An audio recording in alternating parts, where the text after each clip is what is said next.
Hello friend, myself Akhil Kumar Rajput. Welcome to my channel technical engineering study. आज की video में हम लोग पढ़ेंगे थ्री डायमेंशनल ज्योमेट्री के चैप्टर 3 के जो क्वेश्चंस रह गए थे उन क्वेश्चंस को आगे हम लोग सॉल्व करेंगे। तो चलते हैं चैप्टर 3 के जो शेष क्वेश्चन है उनको एक एक करके हम लोग सॉल्व कर लेते हैं। तो चलते हैं क्वेश्चन नंबर 11 की तरफ। तो देख लेते हैं क्वेश्चन नंबर 11 क्या है और किस प्रकार सॉल्व होगा। तो चलिए सॉल्व करते हैं क्वेश्चन नंबर 11। क्वेश्चन नंबर 11 दिया है, बिंदु 2, 1, 3 से होकर गुजरने वाली रेखा का समीकरण ज्ञात कीजिए जो x-1/1 is equal y-2/2 is equal z-3/3 तथा x/-3 is equal y/2 is equal z/5 पर लंब है। यानी कि हमें बिंदु 2, 1, 3 से होकर जाने वाली रेखा का समीकरण ज्ञात करना है और यह रेखा का समीकरण दी हुई दो रेखाओं पर लंब है। तो चलिए इस क्वेश्चन को सॉल्व कर लेते हैं। तो सबसे पहले हम लोग करेंगे, माना बिंदु 2, 1, 3 से होकर जाने वाली रेखा की दिक् को जाएं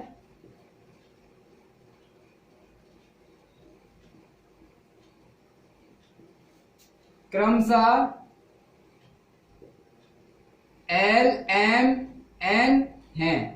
तो बिंदु 2, 1, 3 से होकर जाने वाली रेखा की दिक् को जाएं हमने मान ली है LMN है और यह रेखा जो बिंदु 2, 1, 3 से होकर जाती यह रेखा दी हुई दो रेखाओं पर लंब है। तो क्या हो जाएगा, तो चूंकि यह रेखा दी हुई दोनों रेखाओं पर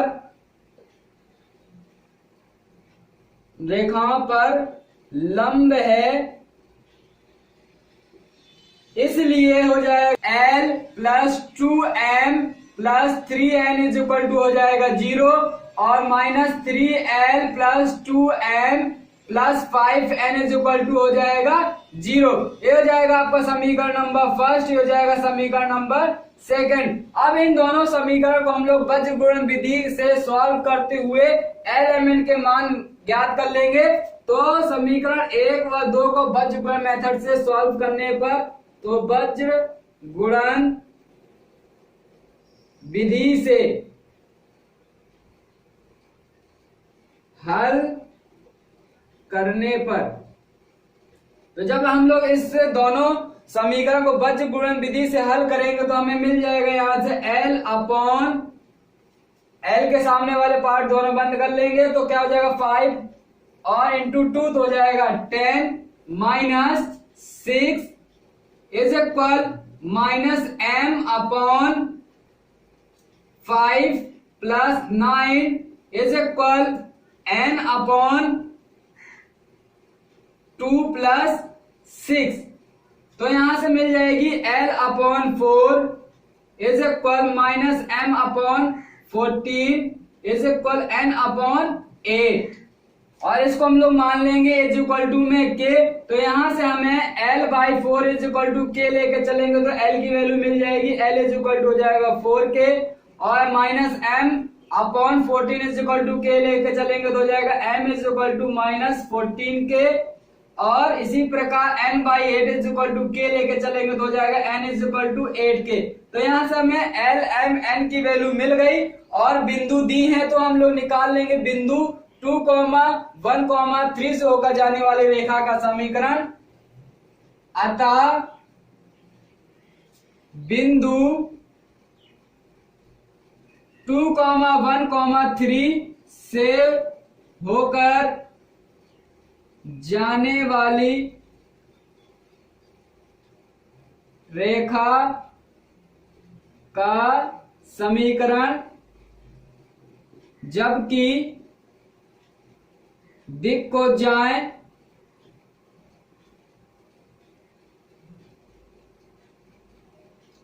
4k -14k व 8k दी हुई हैं।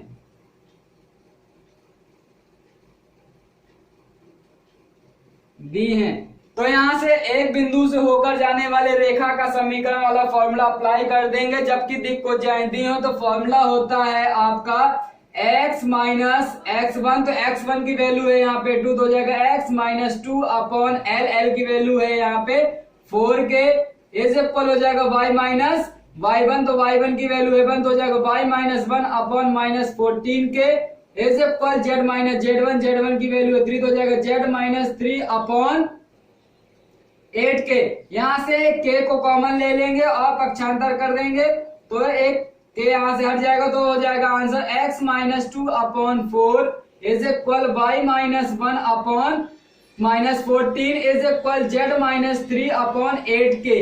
तो ये हो जाएगा आपका बिंदु 2, 1, 3 से होकर जाने वाले रेखा का समीकरण। तो बिंदु 2, 1, 3 से होकर जाने वाले रेखा का समीकरण आ गया x minus 2 upon 4 is equal y minus 1 upon minus 14 is equal z minus 3 upon 8 के। तो ये था आपका क्वेश्चन नंबर 11। इसके बाद हम लोग सॉल्व कर लेते हैं क्वेश्चन नंबर 12। तो चलिए सॉल्व कर लेते हैं क्वेश्चन नंबर 12। क्वेश्चन नंबर 12 दिया है रेखा x minus 3 upon 1 is equal y minus 5 upon minus 2 is equal z minus 7 upon 1 तथा x plus 1 upon 7 is equal y plus 6 upon minus 1 is equal z plus 1 upon 1 के मध्य न्यूनतम दूरी ज्ञात कीजिए। तो हमें यहाँ पे दो रेखाएं दी हैं, इन दो रेखाओं के बीच की न्यूनतम दूरी हमें फाइंड करनी है। तो हम लोग चलिए न्यूनतम दूरी फाइंड कर लेते हैं। तो क्या करेंगे, दी हुई रेखाएं सबसे पहले हम लोग लिख लेते हैं कौन कौन सी हमें रेखाएं दे दी हैं क्वेश्चन में। तो हो जाएगा दी हुई रेखाएं हो जाएंगी आपकी, पहली हो जाएगी x minus 3 upon 1 is equal y minus 5 upon minus 2 is equal z minus 7 upon 1। ये हो जाएगा आपका समीकरण नंबर फर्स्ट। और दूसरी रेखा यहाँ पे दी है x plus 1 upon 7 is equal y plus 6 upon minus 1 is equal z plus 1 upon 1। ये हो जाएगा आपका इक्वेशन नंबर सेकेंड। इसके बाद हम लोग क्या करेंगे, माना उक्त रेखाओं के मध्य न्यूनतम दूरी वाली रेखा की दिक् को जाए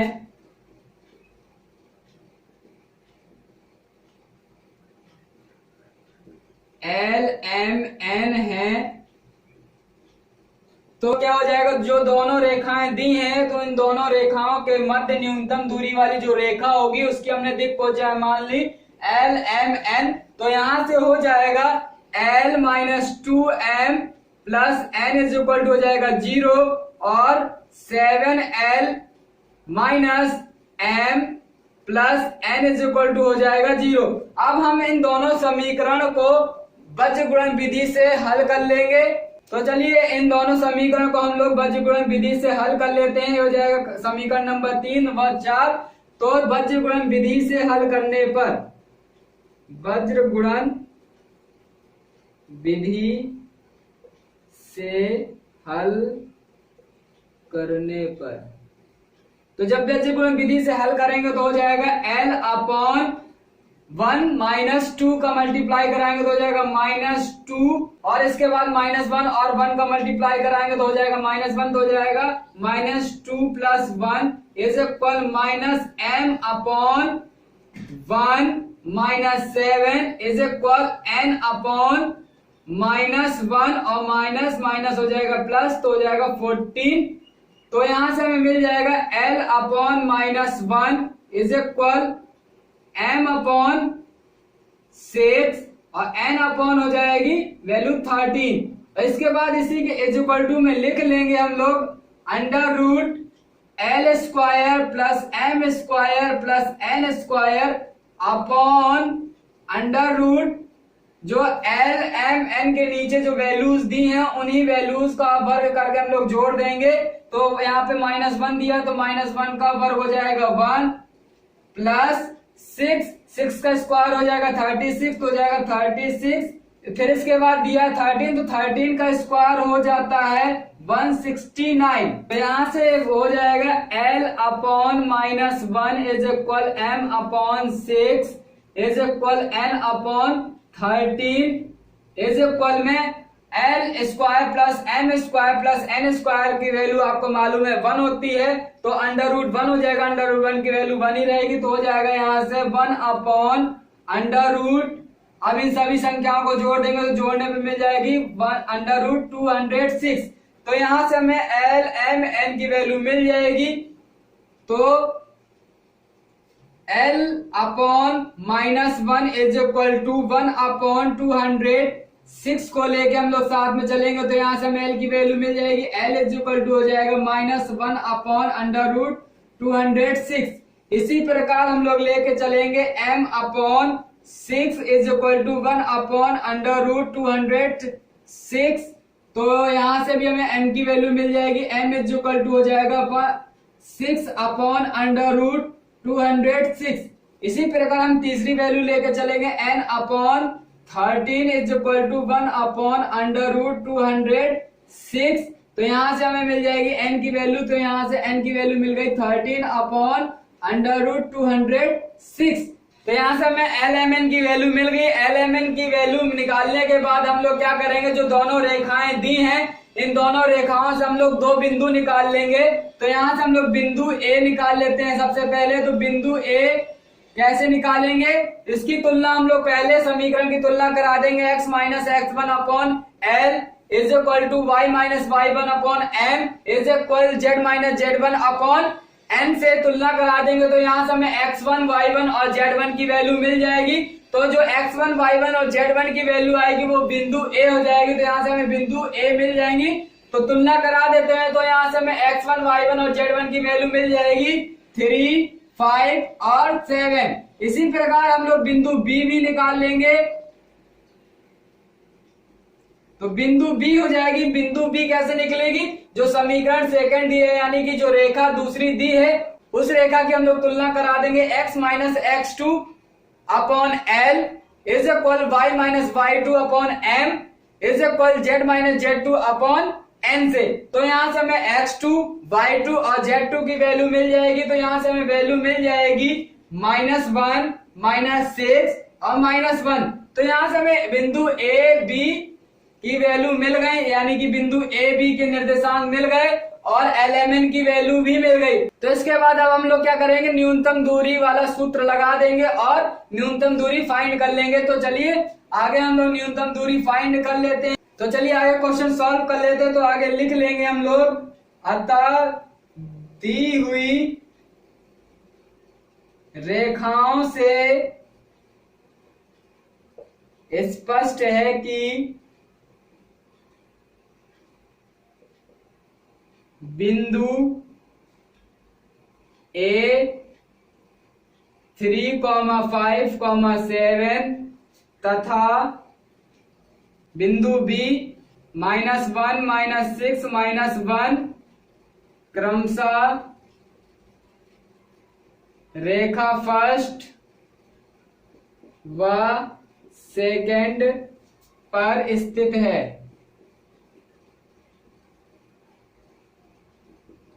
तो यहां से अब हम लोग न्यूनतम दूरी फाइंड कर लेंगे। तो न्यूनतम दूरी का सूत्र होता है न्यूनतम दूरी यानी कि शॉर्ट एंड डिस्टेंस, इसका शॉर्ट फॉर्म होता है SD। तो हो जाएगा आपका L x1 minus x2 plus M y1 minus y2 plus N z1 minus z2। और यहाँ पे हमें सभी वैल्यू मालूम है। तो L की वैल्यू यहां से आ गई थी -1 अपॉन अंडर रूट 206 और x1 की वैल्यू है हमारे पास 3 और x2 की वैल्यू है हमारे पास -1। तो हो जाएगा 3 + 1 और प्लस M की वैल्यू है 6 अपॉन अंडर रूट 206 और y1 माइनस y2, तो y1 की वैल्यू है 5 और y2 की वैल्यू है -6। तो हो जाएगा 5 + 6 प्लस n की वैल्यू है 13 अपॉन अंडर रूट 206 और z1 की वैल्यू है 7 और Z2 की वैल्यू है -1 तो हो जाएगा 7 + 1। तो यहाँ से हमें कॉमन मिल जाएगा 1/√206 कॉमन मिल गया और यहाँ -1 का मल्टीप्लाई कराएंगे 3 + 1 से तो हो जाएगा -4 + 5 + 6 हो जाएगा 11 का मल्टीप्लाई 6 से करा देंगे तो हो जाएगा 66 + 7 + 1 हो जाएगा आपका 8। तो यहाँ से 8 का मल्टीप्लाई 13 से करा देंगे तो हो जाएगा 104। तो जब हम इसे आगे सॉल्व कर लेंगे तो आगे हमें वैल्यू मिल जाएगी 166/√206। तो ये हो जाएगी आपकी न्यूनतम दूरी SD यानी शॉर्टेज डिस्टेंस मिल जाएगी हमें 166/√206। तो ये था आपका क्वेश्चन नंबर 12 जिसमें हम लोग दो रेखाओं के बीच की न्यूनतम दूरी फाइंड कर रहे थे। ये था आपका क्वेश्चन नंबर 12। इसके बाद हम लोग सॉल्व कर लेते हैं क्वेश्चन नंबर 13। तो चलिए इसके बाद हम लोग सॉल्व कर लेते हैं क्वेश्चन नंबर 13। क्वेश्चन नंबर 13 दिया है रेखा x-1/2 is equal y-2/3 is equal z-3/4 तथा x-2/3 is equal y-4/4 is equal z-5/5 के मध्य न्यूनतम दूरी ज्ञात कीजिए। यहाँ पे हमें दो रेखाओं के समीकरण दे दिए हैं तो हमें उन दोनों रेखाओं के बीच की न्यूनतम दूरी फाइंड करनी है। तो चलिए हम लोग क्वेश्चन सॉल्व कर लेते हैं। सबसे पहले लिख लेंगे जो दोनों रेखाएं दी हैं तो दी हुई रेखाएं हो जाएंगी आपकी x-1/2 is equal y-2/3 is equal z-3/4। ये हो जाएगा आपका इक्वेशन नंबर फर्स्ट। तो दूसरा रेखा का समीकरण दिया x-2/3 is equal y-4/4 is equal z-5/5 ये हो जाएगा आपका समीकरण नंबर सेकेंड। इसके बाद हम लोग आगे लिखेंगे माना उक्त रेखाओं के मध्य न्यूनतम दूरी वाली रेखा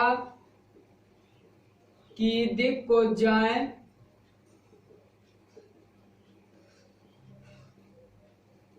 LMN है। तो यहाँ पे जो दोनों रेखाओं के बीच की हम न्यूनतम दूरी निकाल रहे हैं उन दोनों रेखाओं की मध्य न्यूनतम दूरी वाली जो रेखा होगी उस रेखा की हमने दिक् को जाए मान ली है LMN। तो इसके बाद हम लोग लिखेंगे 2L + 3M + 4N is equal to हो जाएगा 0 और 3L + 4M + 5N is equal to हो जाएगा 0। ये हो जाएगा आपका इक्वेशन नंबर 3 और ये हो जाएगा आपका इक्वेशन नंबर 4। अब इक्वेशन नंबर 3 और 4 को हम लोग बीजगणित विधि से सॉल्व करते हुए LMN की वैल्यू फाइंड कर लेते हैं। तो बीजगणित विधि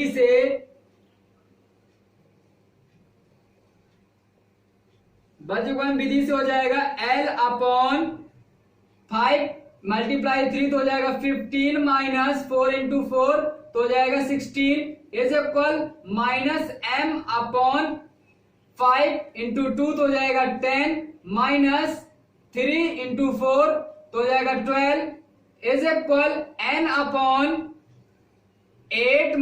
- 9। तो इसके बाद हम सॉल्व करेंगे तो मिल जाएगा हमें L/-1 is equal M/2 is equal N/-1 और इज इक्वल में हम लोग लिख लेंगे √L² + M² + N² अपॉन में हो जाएगा √ जो LMN के नीचे जो वैल्यूज लिखी उन्हीं का वर्ग करके हम लोग जोड़ देंगे। तो -1 का वर्ग हो जाएगा 1 + 2 का वर्ग हो जाएगा आपका यहाँ पे 4 और -1 का वर्ग हो जाएगा 1। तो हमें यहां से मिल जाएगा L/-1 is equal M/2 is equal N/-1 is equal हो जाएगा √L² + M² + N² की वैल्यू हो जाएगी 1 अपॉन अंडर रूट 6। तो यहां से हम लोग L upon -1 is equal M upon 2 is equal N upon -1 is equal 1 upon under root 6 का यूज करते हुए LMN की वैल्यू फाइंड कर लेते हैं। तो हो जाएगा, सबसे पहले हम लोग लिखेंगे L upon -1 is equal 1 upon under root 6। तो यहां से हमें L की वैल्यू मिल जाएगी, L की वैल्यू आ जाएगी -1 अपॉन अंडर रूट 6। इसके बाद हम लोग लेके चलेंगे M upon 2 is equal 1 upon under root 6। तो यहां से वैल्यू मिल जाएगी M की, तो M इज इक्वल टू हो जाएगा 2 अपॉन अंडर रूट 6। इसी प्रकार हम लोग लेकर चलते हैं N upon -1 is equal 1 upon under root 6। तो यहां से हमें वैल्यू मिल जाएगी N की, तो N की वैल्यू में आ गई -1 अपॉन अंडर रूट 6। तो यहां से हमें L, M और N की वैल्यू मिल गई। इसके बाद हम लोग बिंदु A और बिंदु B भी फाइंड कर लेते हैं, जहां से हमें x1, y1, z1, x2, y2 और z2 की वैल्यू मिल जाएगी। फिर इसके बाद हम लोग न्यूनतम दूरी के सूत्र को अप्लाई करते हुए आगे न्यूनतम दूरी फाइंड कर लेंगे। फिर इसके बाद जो दोनों रेखाओं के समीकरण दिए हैं, इन दोनों रेखाओं की तुलना हम लोग करा देंगे। x minus x1 upon L is equal y minus y1 upon m is equal z minus z1 upon n से तुलना करा देंगे। तो यहां से हमें मिल जाएगी x1, y1 और z1 की वैल्यू। फिर दूसरे रेखा का जो समीकरण दिया इसकी तुलना करा देंगे। x minus x2 upon L is equal y minus y2 upon m is equal z minus z2 upon n से तुलना करा देंगे। तो यहां से मिल जाएगी x2, y2 और z2 की वैल्यू। तो तुलना करा देते हैं पहले रेखा की समीकरण की। तो पहली रेखा की हम लोग तुलना करा देते हैं। x minus x1 upon L is equal y minus y1 upon m is equal z minus z1 upon n से तुलना करा देंगे। तो हमें मिल जाएगी बिंदु A। तो बिंदु A के निर्देशांक हमें मिल जाएंगे। तो बिंदु A के निर्देशांक आ जाएंगे 1, 2 एंड 3। इसी प्रकार हम लोग जो दूसरी रेखा दी है इसकी तुलना करा देंगे। x minus x2 upon L is equal y minus y2 upon m is equal z minus z2 upon n से तुलना करा देंगे। तो हमें बिंदु B के भी निर्देशांक मिल जाएंगे। तो बिंदु B के निर्देशांक हो जाएंगे 2, 4, 5। तो हमें दोनों बिंदु के निर्देशांक मिल गए, बिंदु A और बिंदु B के। तो यहाँ से हमें x1, y1, z1 की वैल्यू मिल गई और बिंदु B से हमें मिल जाएंगे x2, y2 और z2 की वैल्यू। तो अब यहाँ से हम लोग न्यूनतम दूरी का सूत्र अप्लाई करते हुए न्यूनतम दूरी फाइंड कर लेते हैं। इसके बाद सॉल्व करते हैं क्वेश्चन। तो लिखेंगे दी हुई रेखाओं से स्पष्ट है कि दी हुई रेखाओं से स्पष्ट है कि बिंदु A के निर्देशांक यहाँ पे दिए 1, 2, 3 तथा बिंदु B निर्देशांक है 2, 4, 5। तो हमें लिख लेंगे दी हुई रेखाओं से स्पष्ट है कि बिंदु A तथा बिंदु B समीकरण 1 व समीकरण 2 पर स्थित है। तो यहां से अब आगे हम लोग न्यूनतम दूरी का सूत्र अप्लाई कर लेंगे। तो न्यूनतम दूरी का सूत्र होता है H D is equal to L multiply में x1 minus x2 plus m y1 minus y2 plus n z1 minus z2। तो यहां से हम लोग वैल्यू पुट कर लेंगे। l की वैल्यू आई है -1 अपॉन अंडर रूट 6 और x1 की वैल्यू है हमारे पास 1 माइनस x2 की वैल्यू है 2, तो हो जाएगा 1 माइनस 2 प्लस m की वैल्यू है 2 upon under root 6 y1 minus y2 y1 की वैल्यू है 2 माइनस y2 की वैल्यू है 4, फिर हो जाएगा प्लस n की वैल्यू है माइनस 1 अपॉन रूट 6, तो हो जाएगा -1 अपॉन रूट 6 और z1 माइनस z1 की वैल्यू है 3 और z2 की वैल्यू है 5, तो हो जाएगा 3 माइनस 5। तो यहां से आप देख रहे होंगे 1 अपॉन अंडर रूट 6 कॉमन है, तो इसको हम कॉमन ले लेते हैं और 1 माइनस 2 तो हो जाएगा -1 और -1 मल्टीप्लाई हो जाएगा तो हो जाएगा 1 प्लस 2 इंटू -2 तो हो जाएगा -4 तो हो जाएगा 1 - 4 और यहाँ पे माइनस दिया है और 3 - 5 करेंगे तो -2 मिल जाएगा। -2 का मल्टीप्लाई -1 से करा देंगे तो हो जाएगा आपका प्लस का 2। तो यहाँ से हमें वैल्यू मिल जाएगी 1/√6 माइनस में। तो यहाँ से हमें SD की वैल्यू मिल गई -1/√6। तो SD = हो जाएगा -1/√6। तो यहाँ से हमें क्या करना था, न्यूनतम दूरी फाइंड करनी थी। न्यूनतम दूरी आ गई -1/√6। तो अतः न्यूनतम दूरी = हो जाएगी 1/√6। यहाँ पे हम लोग माइनस साइन नहीं लेंगे क्योंकि दूरी ऋणात्मक नहीं होती है, तो माइनस जो चिन्ह है उसको हम लोग छोड़ देंगे। तो यहाँ से हमें दूरी मिल जाएगी, न्यूनतम दूरी 1/√6। चूंकि आ रहा था -1/√6 बट हम लोग माइनस साइन छोड़ देंगे क्योंकि दूरी ऋणात्मक नहीं होती है। तो न्यूनतम दूरी हो जाएगी 1/√6। ये था आपका क्वेश्चन नंबर 13 जिसमें हमें दो रेखाओं के बीच की न्यूनतम दूरी फाइंड करनी थी। तो हमने क्वेश्चन सॉल्व करके दो रेखाओं के बीच की न्यूनतम दूरी फाइंड कर ली और आंसर आ गया 1/√6। तो ये था आपका क्वेश्चन नंबर 13 का आंसर। इसके बाद हम लोग सॉल्व कर लेते हैं क्वेश्चन नंबर 14। चलिए इसके बाद हम लोग सॉल्व कर लेते हैं क्वेश्चन नंबर 14। क्वेश्चन नंबर 14 दिया है, रेखाओं के बीच कोण ज्ञात कीजिए जिसके दिक् अनुपात 2, 3, 4 व 3, 4, 5 दिए हैं। तो यहाँ पे हमें दिक् अनुपात दे दिए हैं तो कोण फाइंड करना है। तो कोण फाइंड करने का आपको हमने फॉर्मूला लिखवाया था, cos θ = होता है A1 A2 plus B1 B2 plus C1 C2 upon √A1 का स्क्वायर प्लस B1 का स्क्वायर प्लस C1 का स्क्वायर मल्टीप्लाई √A2 का स्क्वायर प्लस B2 का स्क्वायर प्लस C2 का स्क्वायर। अब यहाँ पे हम लोग सभी वैल्यू रख लेंगे तो यहाँ से हमें कोण निकल आएगा। तो यहाँ पे हम लोग सभी वैल्यू फाइंड कर लेते हैं। A1 की वैल्यू दी है 2 और A2 की वैल्यू दी है 3। तो हो जाएगा 2 × 3 प्लस 3 × 4 प्लस 4 × 5 अपॉन में हो जाएगा √A1 का स्क्वायर प्लस B1 का स्क्वायर प्लस C1 का स्क्वायर। तो हो जाएगा 2 का स्क्वायर प्लस 3 का स्क्वायर प्लस 4 का स्क्वायर मल्टीप्लाई √A2 का स्क्वायर प्लस B2 का स्क्वायर प्लस C2 का स्क्वायर। तो हो जाएगा 3 का स्क्वायर प्लस 4 का स्क्वायर प्लस 5 का स्क्वायर। इसे हम आगे सॉल्व करेंगे तो हो जाएगा cos θ = 2 × 3 हो जाएगा 6 प्लस 3 × 4 हो जाएगा 12 प्लस 4 × 5 हो जाएगा 20 अपॉन में √2 का स्क्वायर हो जाएगा 4 प्लस 9 प्लस 16 इनटू में हो जाएगा 3 का स्क्वायर हो जाएगा 9, 4 का स्क्वायर हो जाएगा 16 और 5 का स्क्वायर हो जाएगा आपका 25।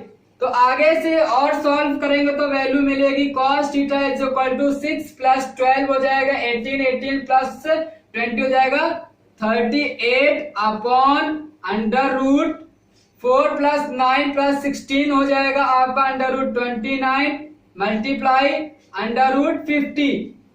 फिर इसके बाद हम लोग cos को इधर पक्षांतर कर देंगे तो मिल जाएगा θ = cos इनवर्स 38 अपॉन √29 मल्टीप्लाइड √50।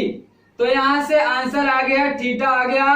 कोण हमें फाइंड करने को कह रहा था क्वेश्चन में, तो कोण आ गया cos इनवर्स 38 अपॉन √29 मल्टीप्लाइड √50। तो क्वेश्चन में क्या कह रहा था, रेखाओं के बीच कोण ज्ञात कीजिए, तो कोण आ गया cos इनवर्स 38 अपॉन √29 मल्टीप्लाइड √50। तो ये था आपका क्वेश्चन नंबर 14। इसके बाद हम लोग सॉल्व कर लेते हैं क्वेश्चन नंबर 15। तो चलिए सॉल्व कर लेते हैं क्वेश्चन नंबर 15। क्वेश्चन नंबर 15 दिया है कि दर्शाइए कि बिंदुओं 1, 2, 3 -1, -2, -3 को मिलाने वाली रेखा बिंदु 2, 3, 4, 5, 9, 13 को मिलाने वाली रेखा के समांतर है। यानी कि यहाँ पे दो बिंदु दे दी हैं, तो इन दो बिंदु को मिलाने वाली रेखा किन्हीं दो बिंदु को मिलाने वाली रेखा के समांतर है। तो हमें समांतर सिद्ध करना है कि इन दो बिंदु से होकर जाने वाली रेखा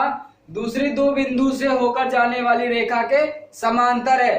तो जब हमें समांतर प्रूफ करना होता है तो हमें वहां पे दिक् अनुपात की जरूरत पड़ती है। तो हम लोग क्या करेंगे, इन दो बिंदु को मिलाने वाली रेखा के हम लोग दिक् अनुपात निकाल लेते हैं। तो चलिए क्वेश्चन ही सीधे सॉल्व कर लेते, तो हो जाएगा सॉल्यूशन हो जाएगा आपका, माना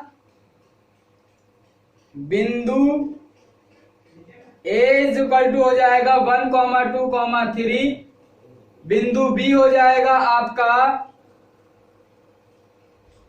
-1, -2, -3, बिंदु C हो जाएगा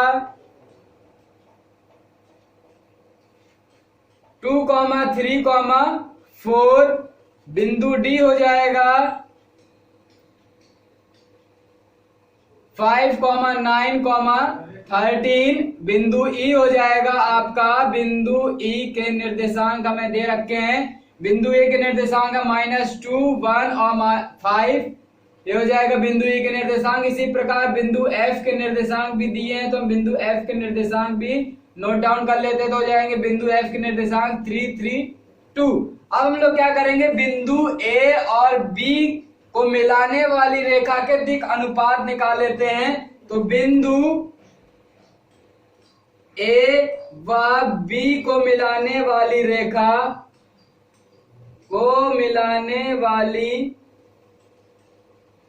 रेखा के दिक् अनुपात हो जाएंगे। यहां से हम लोग दिक् अनुपात निकाल लेंगे।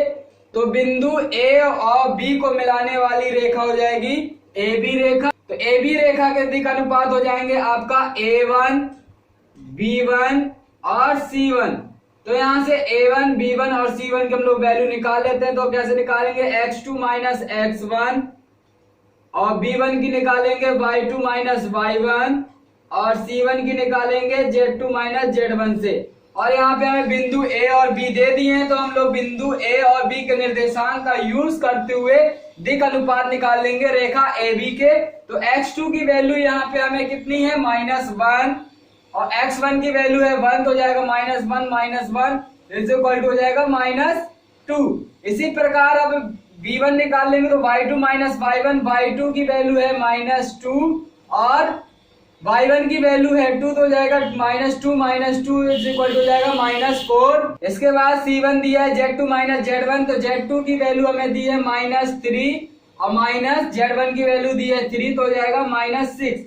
ये हो जाएंगे आपके बिंदु A और B को मिलाने वाली रेखा AB के दिक् अनुपात। इसी प्रकार हम लोग निकाल लेंगे बिंदु C व D को मिलाने वाली रेखा CD के दिक् अनुपात। तो बिंदु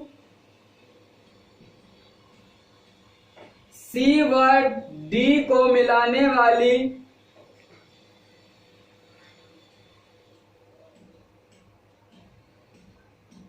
रेखा के दिक् अनुपात।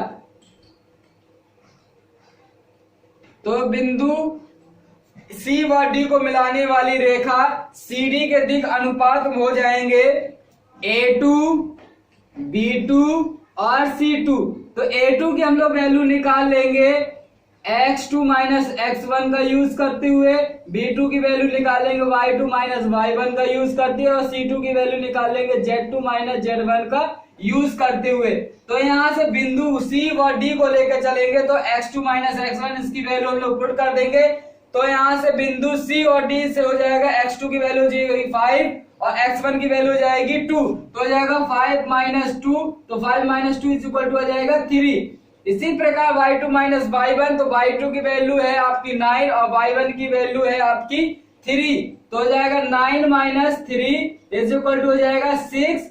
और C2 की वैल्यू निकल आएगी z2 - z1 से। z2 की वैल्यू दी है 13 और z1 की वैल्यू दी है 4, तो यहाँ से हो जाएगा 13 - 4 इज इक्वल टू हो जाएगा 9। तो यहाँ से हमें बिंदु C व D को मिलाने वाली रेखा CD के दिक् अनुपात मिल गए। A2 इज इक्वल टू आ गया 3, B2 इज इक्वल टू आ गया 6 और सी टी इक्वल टू आ गया 9। इसी प्रकार हम लोग क्या कर लेंगे, बिंदु ई व एफ को मिलाने वाली रेखा ई एफ के बीच का अनुपात निकाल लेंगे।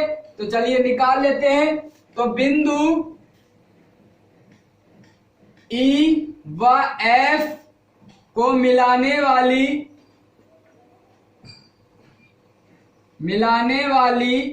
रेखा ई एफ के दिक अनुपात, तो यहां से हम लोग दिक अनुपात निकाल लेते हैं। तो यहां से हम लोग बिंदु ई और एफ को मिलाने वाली रेखा ए एफ के दिक अनुपात निकाल लेते हैं। तो हो जाएगा A3, B3 और C3। तो A3 की वैल्यू निकाल लेंगे हम लोग x2 माइनस x1 का यूज करते हुए, B3 की वैल्यू निकाल लेंगे हम लोग y2 माइनस y1 का यूज करते हुए, और C3 की वैल्यू निकाल लेंगे z2 माइनस z1 का यूज करते हुए। तो बिंदु ई और एफ को लेके चलेंगे तो x2 की वैल्यू हमें मिल जाएगी 3 और x1 की वैल्यू मिल जाएगी -2, और माइनस होता है पहले से, तो हो जाएगा 3 + 2 इज इक्वल टू हो जाएगा 5। और B3 की वैल्यू निकालनी है तो y2 माइनस y1, y2 की वैल्यू दी है हमें 3 और दिया है y1 की वैल्यू दी है 1। तो यहाँ से 3 - 1 हो जाएगा, तो यहाँ से हमें वैल्यू मिल जाएगी B3 की 2। इसके बाद C3 दिया है Z2 माइनस Z1, Z2 की वैल्यू दी है 2, तो हो जाएगा 2 माइनस Z1 की वैल्यू दी है 5, तो हो जाएगा 2 - 5 इज इक्वल टू -3। तो यहाँ से हमें बिंदु ए और बी को मिलाने वाली रेखा ए बी के दिक अनुपात मिल गए, और बिंदु सी और डी को मिलाने वाली रेखा सी डी के दिक अनुपात मिल गए, और बिंदु ई और एफ को मिलाने वाली रेखा ए बी ई एफ के दिक अनुपात मिल गए। तो अब हमें प्रूफ करना है कि बिंदु ए व बी को मिलाने वाली रेखा ए बी बिंदु सी व डी को मिलाने वाली रेखा सी डी के समांतर है कि नहीं। यानी कहने का मतलब है रेखा ए बी सी डी के समांतर है कि नहीं, प्रूफ करना है। तो चलिए हम लोग प्रूफ कर लेते हैं। तो हो जाएगा दो रेखाओं ए बी व सी डी के समांतर होने का प्रतिबंध। तो समांतर होने का प्रतिबंध होता है A1/A2 is equal B1/B2 is equal C1/C2। यदि ये सभी वैल्यू समान आ जाती, A1/A2 की वैल्यू B1/B2 के बराबर आ जाती है और B1/B2 की वैल्यू C1/C2 के बराबर आ जाती है, तो तीनों वैल्यू यदि समान आ जाती हैं तो क्या होगा, दोनों रेखाएं ए बी व सी डी एक दूसरे के समांतर होंगी। तो हम लोग यहाँ से वैल्यू फाइंड कर लें। तो A1 की वैल्यू हमारे पास कितनी है, -2/A2 की वैल्यू हमारे पास 3, तो हो जाएगा -2/3 इज इक्वल टू B1/B2। तो B1 की वैल्यू हमें दी है -4 और B2 की वैल्यू दी है 6 इज इक्वल C1/C2। C1 की वैल्यू दी है -6/C2, C2 की वैल्यू दी है 9। तो यहाँ पे जो भी कट रहा होगा काट देंगे, इसके बाद आगे सॉल्व कर लेंगे तो हो जाएगा -2/3 इज इक्वल, यहाँ पे 2 से 2 कैंसिल हो रहा है तो हो जाएगा -2/3 इज इक्वल, यहाँ से 3 से 3 कैंसिल हो रहा तो हो जाएगा -2/3। तो यहाँ पे आप देख रहे होंगे सभी वैल्यू समान आ गई, तो क्या हो जाएगा, बिंदु ए बी व सी डी एक दूसरे के समांतर हो जाएंगे। तो आगे हम लोग और क्वेश्चन सॉल्व कर लेते हैं। तो क्वेश्चन हो जाएगा आपका अतः, तो आगे हम लोग लिख लेंगे अतः रेखा ए बी व सी डी एक दूसरे के समांतर हैं। तो यहां से सिद्ध हो गया कि रेखा A B Rekha C D के समांतर है। इसके बाद हमें प्रूफ करना है कि बिंदु 1, 2, 3 और बिंदु -1, -2 और -3 को मिलाने वाली रेखा, यानी कि रेखा ए बी बिंदु -2, 1, 5 और 3, 3, 2 को मिलाने वाली रेखा, यानी कि रेखा ई एफ के लंब है। यानी कि हमें प्रूफ करना है कि रेखा A B Rekha E F के लंब है। तो चलिए प्रूफ कर लेते हैं। तो लंब होने का प्रतिबंध होता है आपके पास, तो लिखेंगे दोनों रेखाओं ए बी व ई एफ के परस्पर लंब होने का प्रतिबंध।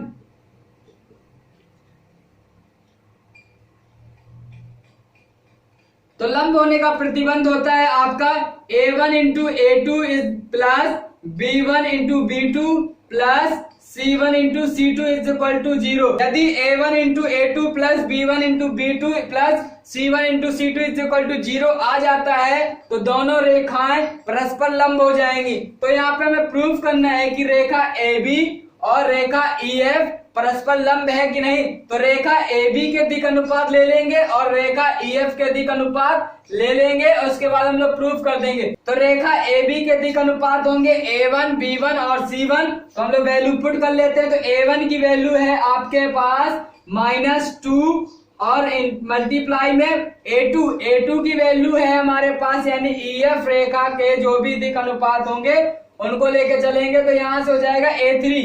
तो A3 की वैल्यू दी है 5 तो हो जाएगा -2 into 5 plus B1 into B2। तो B1 की वैल्यू है -4 मल्टीप्लाई B2 की वैल्यू है 2 तो हो जाएगा -4 into 2 plus C1 into C2। तो C1 की वैल्यू दी है हमें -6 और मल्टीप्लाई में C2 की वैल्यू। तो C2 की वैल्यू दी है -3।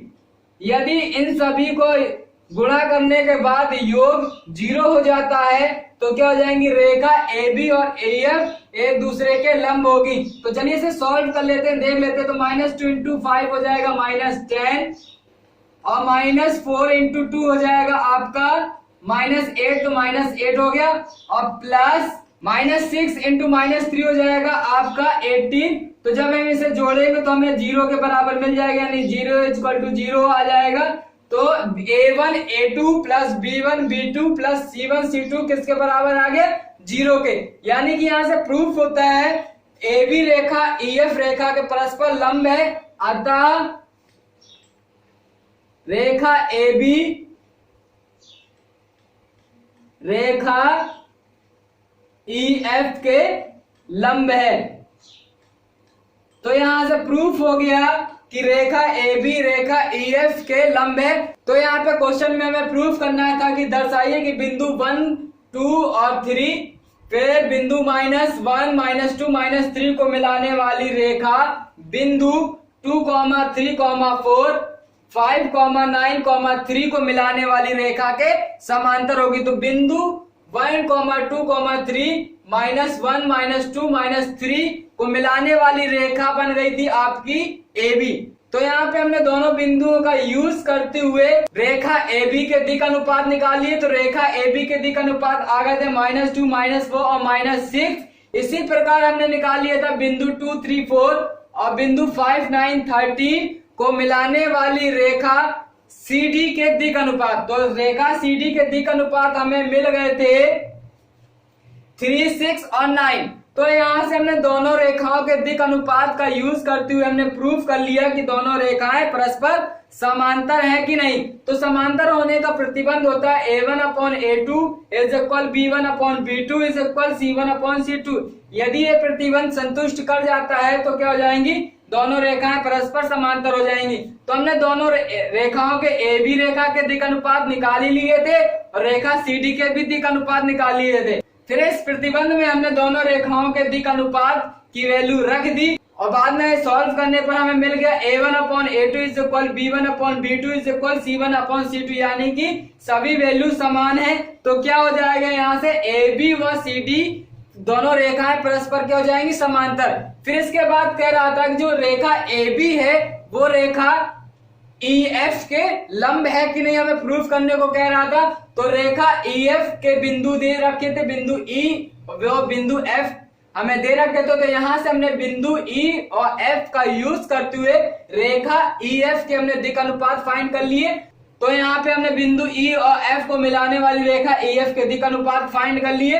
फिर रेखा EF के जब हमें दिक अनुपात मिल गए और रेखा AB के दिक अनुपात हमने पहले से निकाल ही लिए थे। तो रेखा AB और रेखा EF के दिक अनुपातों का यूज करते हुए हमने दोनों रेखाओं को परस्पर लंब होने का प्रतिबंध का यूज करते हुए प्रूफ कर लिया कि रेखा AB और रेखा EF परस्पर लंब है कि नहीं। तो दोनों रेखाओं के परस्पर लंब होने का प्रतिबंध होता है A1 × A2 plus B1 into B2 plus C1 into C2 is equal to 0, यानी कि A1 into A2 plus B1 into B2 plus C1 into C2 यदि 0 आ जाता है तो क्या हो जाएंगी, दोनों रेखाएं परस्पर लंब हो जाएंगी। तो यहाँ पे हमने AB रेखा के दिक अनुपात और EF रेखा के दिक अनुपात की वैल्यू पुट करते हुए प्रूफ कर लिया कि A1 A2 plus B1 B2 plus C1 C2 is equal to 0 है।